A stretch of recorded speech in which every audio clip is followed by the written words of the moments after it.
Hey, welcome back. My name is Nate, and today we're going to jump back into the GilderVox plugin. We're going to test it out on things other than vocals. Okay, so we all know that GilderVox was made for vocals, but someone asked the question, and I was curious myself, could it work for other instruments? So I pulled up an old track of mine I recorded back in 2019, just an idea, but it's an instrumental. There's no vocals here.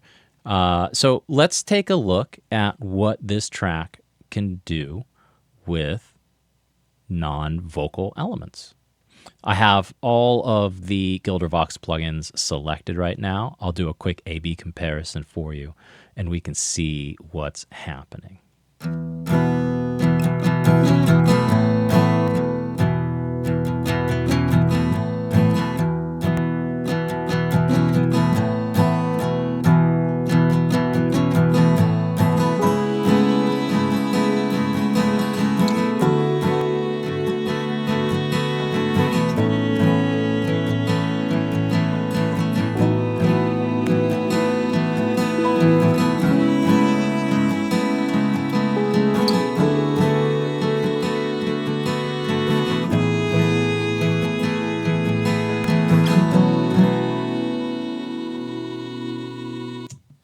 Okay, real quick A/B comparison of the entire track, GilderVox on and off. I hope you could hear the difference. I could. It's subtle, but not too subtle.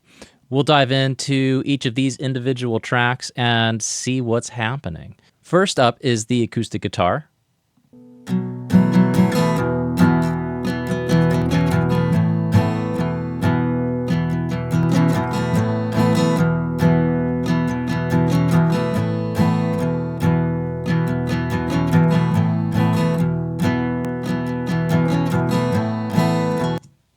It's subtle, but it provides a nice sort of lift to the upper end and some control to the low end.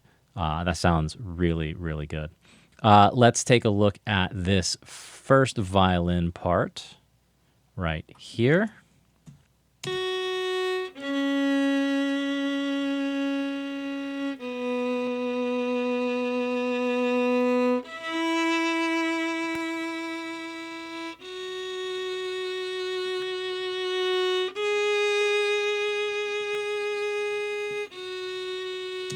This one's pretty subtle, but what I really like the most is this smoother knob. It's that, again, a sort of 2.5K dip. There's some multi-band stuff happening, according to Joe.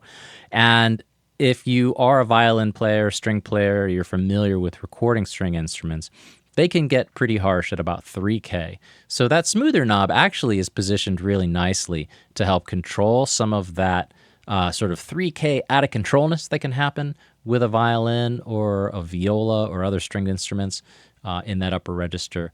So this does a really good job, surprisingly, of smoothing things out in that upper register. I can add a little bit of air without it sounding harsh now. I didn't need to remove any mud, and it certainly didn't need any compression. Next up is Banjo. Let's take a listen to what that is doing.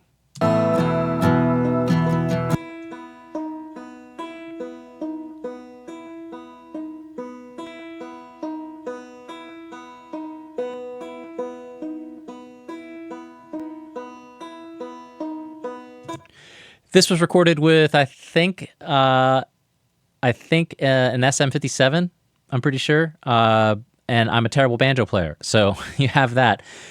The GilderVox plugin actually kind of helps clear it up a little bit. It's a little dark, it's a little unclear, but adding in some of that mud remover, a little smoother, a little air, some drive, some slap, some compression, man, it did a really decent job. It made that banjo sound nice and clear without being too clear, without being too harsh. It's present, but it's not overpowering. So does a really good job.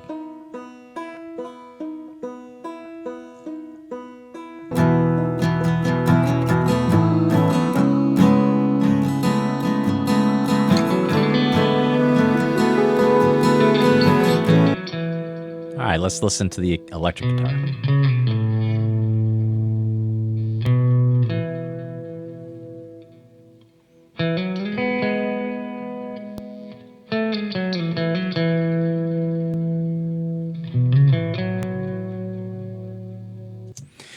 Again, the electric guitar has a little bit too much happening up to about 200 hertz. So that 120 hertz roll-off high-pass filter does a really good job. Again, you know, it does something. If this is the right tool, I don't know, but it does something. So it sounds pretty good.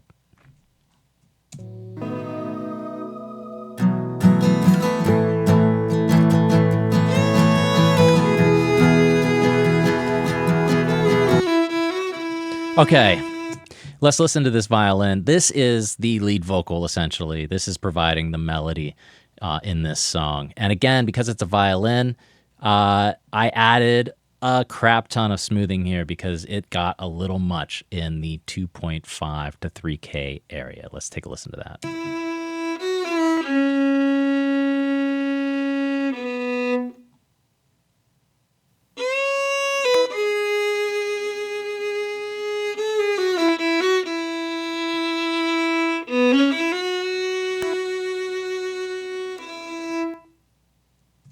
Okay, it doesn't sound bad before or after. It just sounds a little different.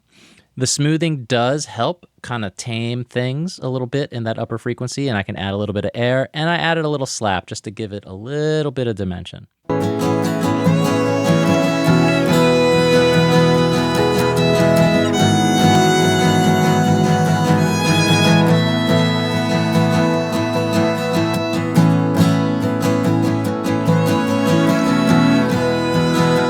Okay, let's listen to some keyboards. So the keys were provided by my friend Lee Turner, who is an excellent musician, a much better musician than I, and he elevated this track just by having some excellent recorded B3 and Rhodes. So let's take a listen to his magic.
Okay.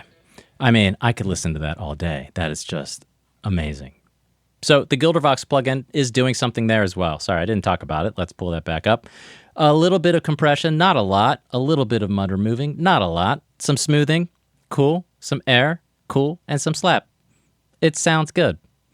I think the great thing, I'm going to go back to what I said about this plugin in the first video, is there's no metering to distract you. You have to listen.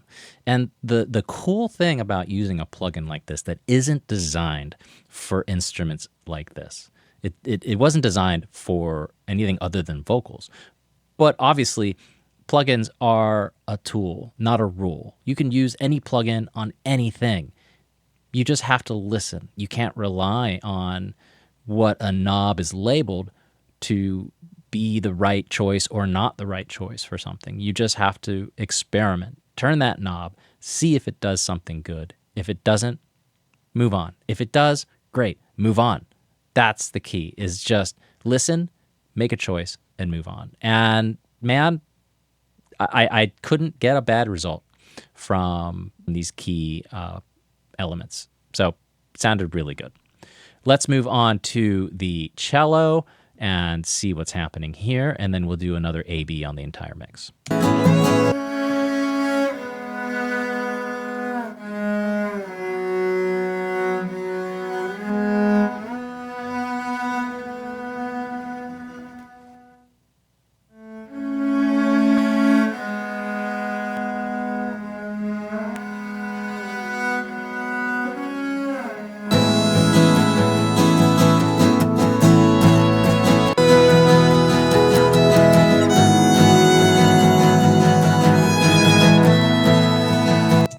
Okay.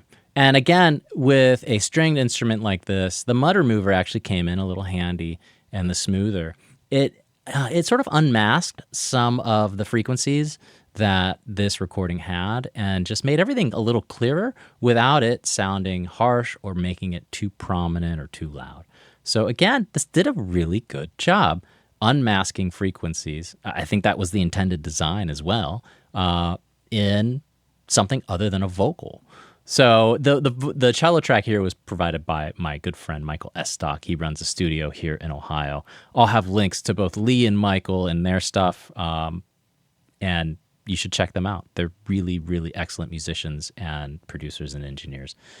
So there we go. That is the GilderVox plugin on elements other than vocals. Let's take another listen to the entire mix, and I'll do some more A-B, and then we'll wrap this up.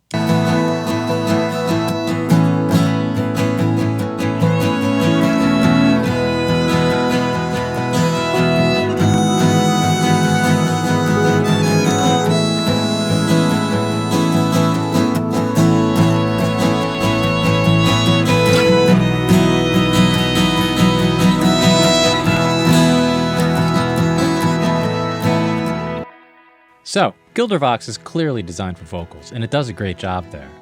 But it also seems to do quite well on other instrumental elements. I wonder what you've tried it on.